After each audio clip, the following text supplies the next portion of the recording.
Bonjour et bienvenue dans l'exercice 14. Alors ici, on nous donne une suite, U de n définie pour tout n appartenant aux entiers naturels, par U de n qui égale à 7 moins 2 sur n. Question 1, montrer que la suite U de n est bornée. Question 2, dire si elle est monotone. C'est parti.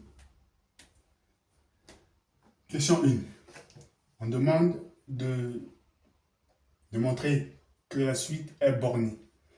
Alors, pour qu'une suite soit bornée, qu'est-ce qu'il faut? Il faut deux réels, ok? Il faut deux réels,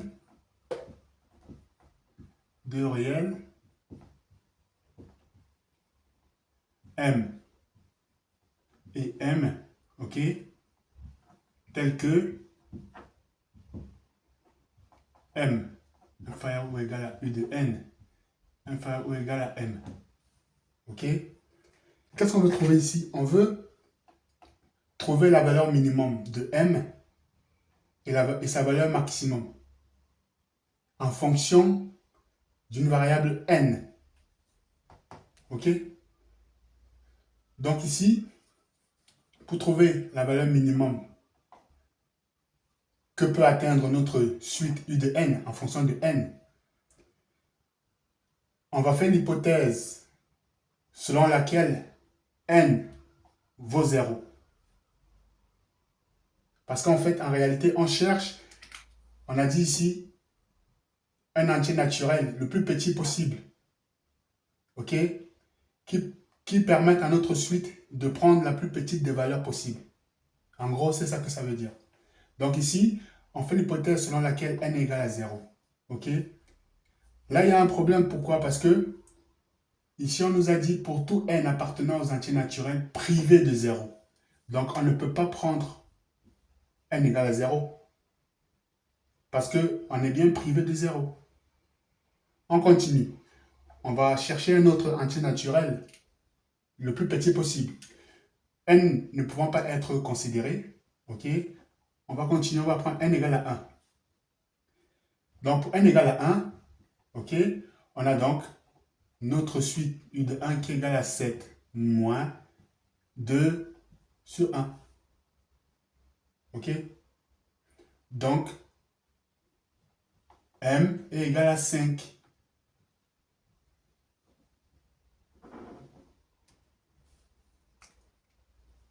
Notre plus petite valeur, c'est 5. Parce que notre plus petit entier naturel, c'est 1. Ça pouvait être 0, mais comme on a dit, entier naturel privé de 0, donc on a continué, on a pris 1. C'est vraiment le plus petit entier naturel qu'on puisse avoir là.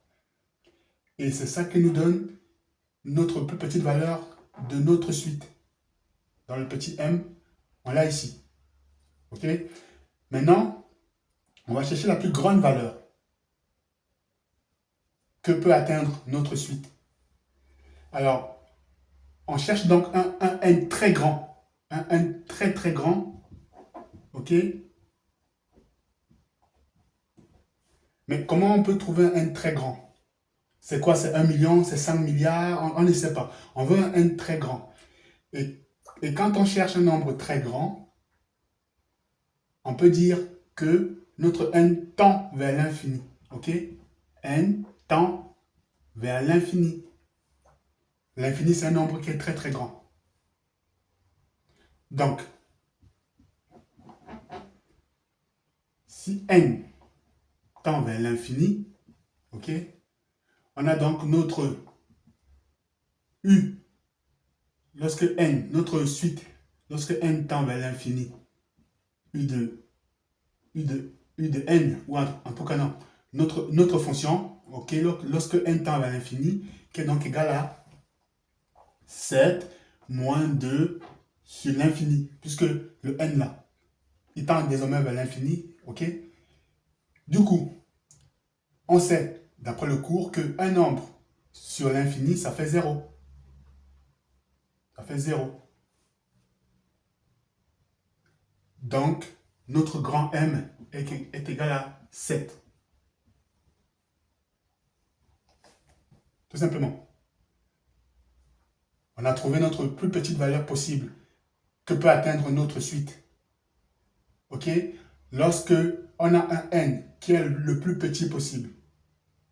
Ce n'est pas 0, puisqu'on est encadré ici par entier naturel privé de 0. Donc, on a continué. On a dit n égale à 1. On a fait l'hypothèse selon laquelle n égale à 1. Et c'est là qu'on a trouvé une valeur, la valeur de notre suite la plus petite possible. On a cherché la plus grande valeur en prenant également pour hypothèse que n tend vers l'infini, c'est-à-dire un nombre très très grand. Donc on est venu, dans notre suite, on a remplacé les valeurs et on a trouvé notre plus grande valeur possible, c'est 7. Donc, par conséquent,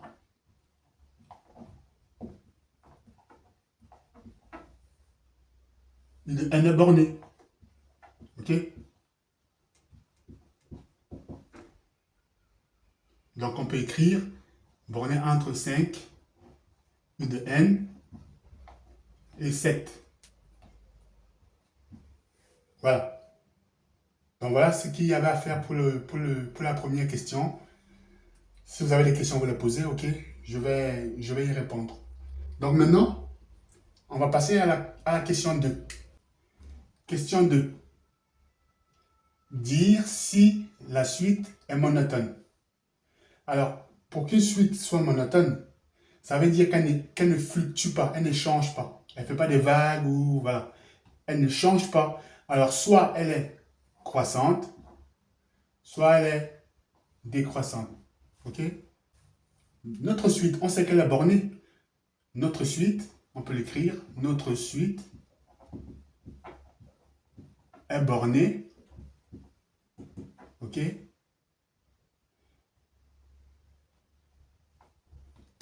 Par 5, OK? Et 7. Donc la plus petite valeur possible, c'est 5. Et la plus grande valeur possible, c'est 7. En fonction de n, qui est ici égal à 1, et là égal à l'infini. OK? Donc voilà notre borne. Et parfois, il faut simplement analyser le problème pour pouvoir le résoudre. Ici, on constate que plus le n va grandir, OK, plus notre suite va aussi augmenter, jusqu'à arriver à sa borne supérieure 7. Donc, qu'est-ce qu'on peut dire ici? On peut dire que dans cet intervalle, OK, notre suite, elle est croissante. Puisque on part de n égale à 1, on a 5, c'est la plus petite valeur possible. Ensuite, on peut prendre n égale à 2, n égale à 3, et etc. On va voir que notre suite va toujours aller en augmentant, OK? Jusqu'à la borne, jusqu'à l'infini, comme on l'a dit tout à l'heure. Et à l'infini, notre suite prend la valeur de 7. OK? Donc ici, on peut dire que dans cet intervalle,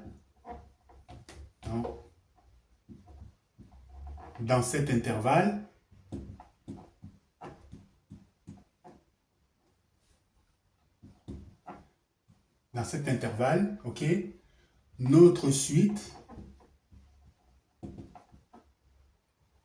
est croissante.